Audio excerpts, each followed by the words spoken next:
دعا کرو اللہ تعالیٰ ہماری لیٹنگ اور ویٹنگ اور تاخیر جو ہو رہی ہے، ہم جو اللہ کے جلدی نہیں بن رہے ہیں 100%، خدا تعالیٰ اس خسارے سے ہم سب کو جلد نجات عطا فرمائے۔ اس سے بڑا کوئی خسارہ نہیں کہ بندہ اللہ سے دور ہو۔ دعا کرو اللہ تعالیٰ ہم سب کو توفیق دے، ہمت دے، تقویٰ دے اور تقویٰ کے لیے ہمت دے، گناہ سے بچنے کی توفیق دے اور گناہ سے بچنے کی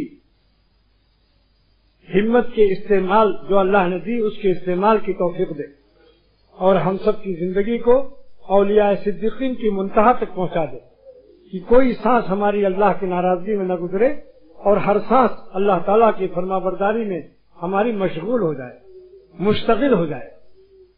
بس میں کس درد دل سے اپنے احباب سے کہوں کہ ان کے دل میں میری بات اتر جائے۔ اے اللہ میرے احباب کو توفیق دے کہ میری باتوں کو ناقابل التفات سمجھ کر اپنے انڈے مرغی میں نہ لگے رہیں، تاکہ موت کے بعد پھر وہ پچھتائیں گے۔ اے خدا ہماری زندگیوں میں انقلاب پیدا فرما، ہم سب کو جلد اللہ والا بنائے، اور اللہ والا بھی کیسا، اولیاء صدیقین کی خط منتہا تک پہنچا دے۔ وآخر دعوانا الحمد۔